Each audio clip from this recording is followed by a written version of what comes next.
ne trouvent pas que c'est la merde en ce moment? On a l'impression de travailler toujours plus et de vivre de moins en moins bien. Et tout ça ne profite qu'à une petite minorité. Dérèglement climatique, effondrement de la biodiversité et les inégalités qui s'aggravent encore et toujours. C'est notre système qui part en vrille et c'est notre avenir en commun qui est remis en question. Heureusement, de plus en plus de personnes ont conscience de l'urgence climatique et sociale et cherchent comment se mobiliser.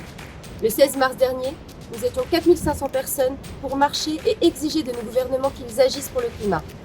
Le hic, c'est que pendant ce temps-là, nos chers dirigeants n'ont pas l'air très motivés pour changer les choses.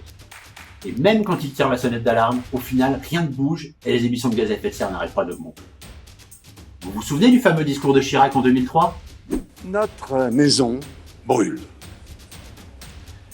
Et nous regardons ailleurs. Nous ne pourrons pas dire que nous ne savions pas. Mais alors on est foutu?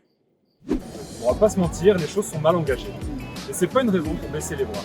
Si les multinationales empêchent les politiques de prendre les mesures qui s'imposent, alors c'est à nous de leur mettre la pression et faire en sorte qu'il y ait des alternatives concrètes pour qu'on puisse enfin faire bouger les choses. Et les scientifiques sont formels, 50 à 70% des solutions au dérèglement climatique se jouent à l'échelle locale, ici, là, dans nos territoires. La cerise sur le gâteau, c'est qu'inventer et mettre en place ces solutions. Mais aussi s'opposer collectivement au pire projet. Sont de très bonnes occasions pour développer de nouvelles solidarités. Ok, super. Mais je fais quoi moi? Ça bouge déjà à fond à Nancy. Des assos, des collectifs, des entreprises portent des initiatives dans l'alimentation, les déplacements, l'économie locale. Ou poussent les élus à bouger leur politique, s'opposent aux grands projets inutiles, polluants et imposés. Bref, on invente des solutions pour reprendre nos vies en main, collectivement et dans la joie. Mais on a besoin d'être plus nombreux.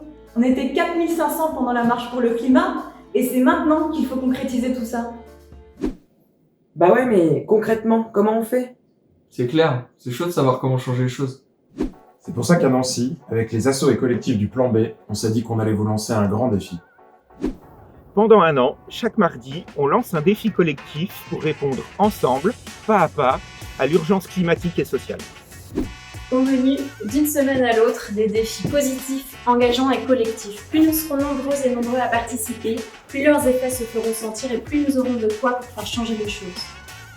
Évidemment, on peut choisir à quel défi participer, même si on compte sur vous pour vous mobiliser au maximum. Mon premier défi, c'est de cliquer sur le lien qui accompagne cette vidéo. Mon deuxième défi, c'est de partager cette vidéo à tous tes amis. Et pour le troisième défi, rendez-vous mardi!